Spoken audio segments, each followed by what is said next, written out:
In this spot, we're going to be checking out the brand new ThreeZero, the Hellraiser 3 Hell on Earth Pinhead 1/6 scale collectible figure.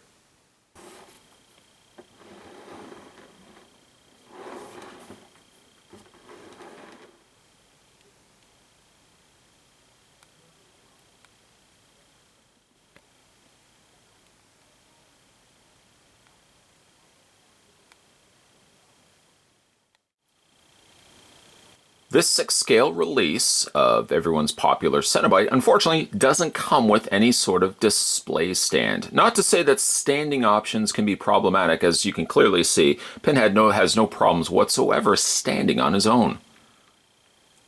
Fans of the franchise will see that he's decked out in his leather-clad outfit from top to bottom. He's actually presented quite nicely, really. We'll get some close-up looks at the fabric and details. Of course, let's get first have a look at his face. His face is completely covered in metal pins, actually, which is a nice touch. I feel like the pins could be maybe a tad too long. They seem like they might come across or read a little bit smaller or shorter in the movie. But to imagine that each one of these are individually pegged in, it's pretty impressive, I have to say. Face-wise, I think the likeness is pretty good for Pinhead here. They've opted to give him more of a sneer face, so you can see that he's got his very discolored teeth showing, and some nice additional airbrushing around the eyes to bring out some of that off dead blue color that's made famous here with Pinhead. And as well, some nice detailing around the individual pins too. Not nearly the recessed cavities or recessed slashes that he appears in the movie, but translating this to a 6-scale figure, I think actually it's pretty good. Some nice detailing work here around the ear portion as well. Now, the back section of the figure has these little peels and folds of the skin where these hooks will apply into place. They're not the easiest, and all the matter of it really is how far back the head actually is placed. If the head is out of packaging defaulted, the head is more straighter back, and you can get these hooks much easier hooked on to the back portions. One thing that is nice, though, is that they made the hooks free-floating. So in other words, if you detach them in any way, it makes then for moving, at least, the head more accessible. And from there you can get your full range of motion. Without that being the case, if these were simply just affixed, adhered to the back of the head, it certainly would have made things a lot more difficult when it would have come to moving the head. Not only, though, do you get the pins and hooks that are already currently on Pinhead, but the folks over at ThreeZero also give you some additional hooks as well. You get a total of 4, it looks like 4 extra hooks that can latch on, or the ones that can be latched onto the sides here. And as well, then, he comes with a total of, I think, about 5 extra pins, should any of these come out.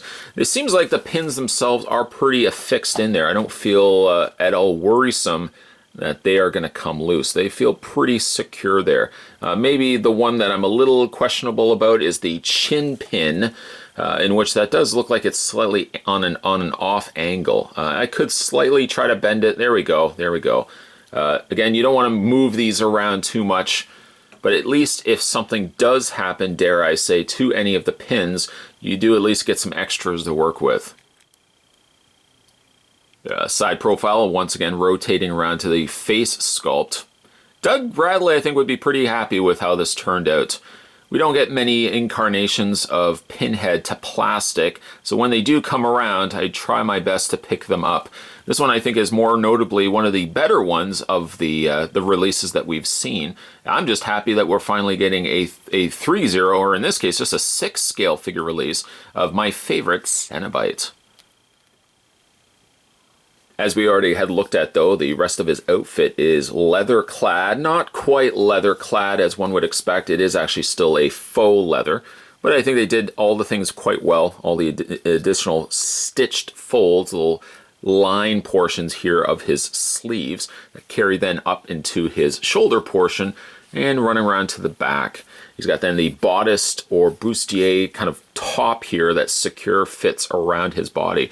One thing actually that's interesting is that instead of favoring more open slots to his fabric and then having his skin underneath it, the skin portion, as well as the flaps that you can see right here, with some additional hooks, some extra hooks there for you as well. These are all fabric. These are not actually part of his body underneath. It's clever, and it's actually a simple means of accommodating the same look by still having this essentially as all the same fabric. It's really a nice touch.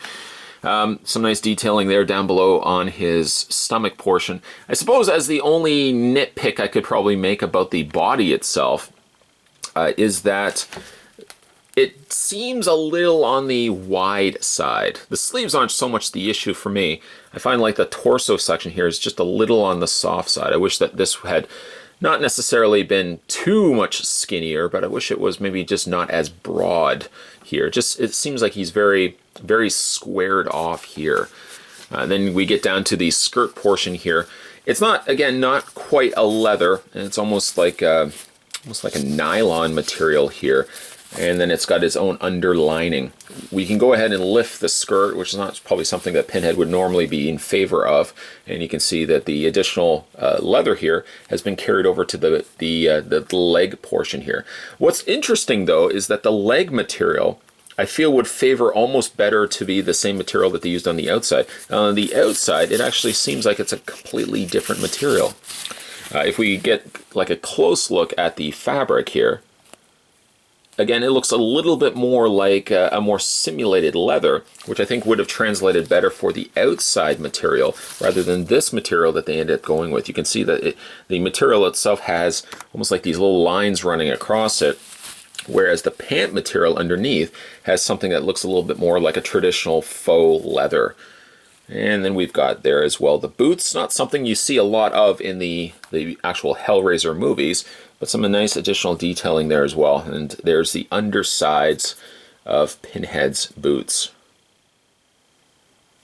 His accessories are rather minimal. I mean, he only gets really 4 accessories in total. Of course, he's got his carving weapons that will be housed onto the rope portion of his bodice. He comes with a knife, which actually is really nicely detailed in the sense that it's got some nice rusting effect that's been added to it, and you've got the wood grain there as well. Each of the weapons also has that little hook loop here that can attach itself to the rope, and I'll show you that in a second. In addition to that, he's also got a hook, which has more a rougher look to it, and the serrated edge is a nice touch too.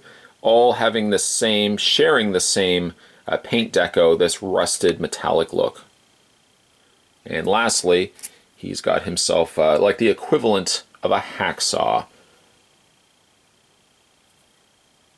with once again the little hook loop that's on the handle section. So with the figure itself, you can just go ahead and grab the threading here that's coming out from his torso, and it seems like it might be a more difficult feat, but rest assured it actually is not. Just line it up to it, and you can then attach right there, attach the tools to them. Of course, one of the other accessories to come included with Pinhead as well is his puzzle box.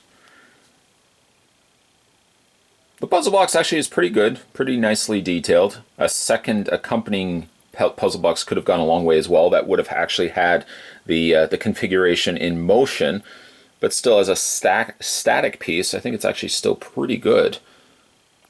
So nice aging there as well. He can accommodate it by holding it in his hand, which is then, of course, a good segue then to his other accessories. He comes with some extra hands, 3 in total. One hand just is a regular altered version to the hands that currently are in his sockets. These are the default hands in his sockets. And then those favor the more classic, iconic pose. He comes with also his crucifix hands too, which has the impaled pins stuck through the palms themselves.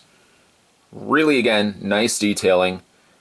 My go-to, I feel, when displaying this guy is going to likely be more to catering with the crucifix pose. And even though I'm sacrificing an option for him to hold his puzzle box, I think this is going to be my ideal look.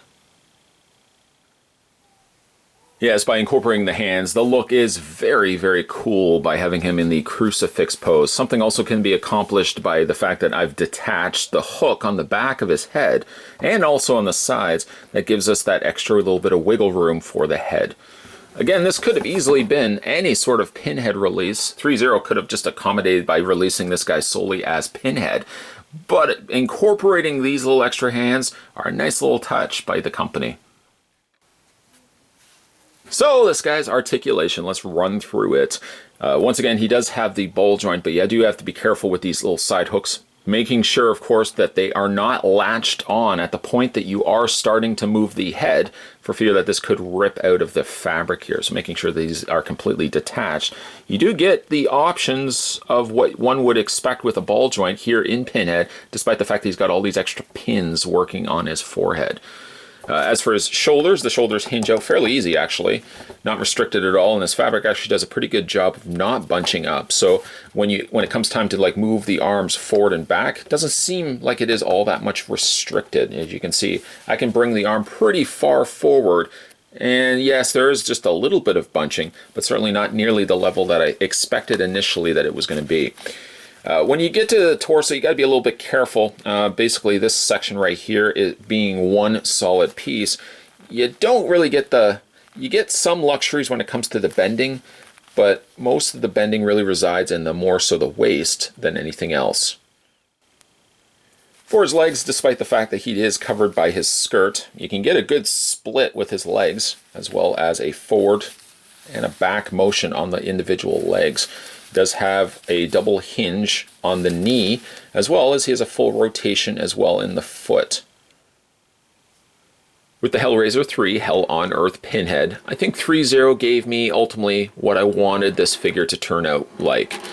I feel like, unfortunately, he doesn't come with the display stand. That's kind of a little bit of a small nitpick for me. But the accessories, though minimal, does deliver everything that Pinhead should have. His hooks, his little puzzle box, and of course, the icing on the cake is the crucifix hands. Head sculpt I'm pretty happy with. Material on his skirt I think could have been a little bit different, and I wish the torso was just a little tighter on this figure, but overall pretty happy with how he turned out.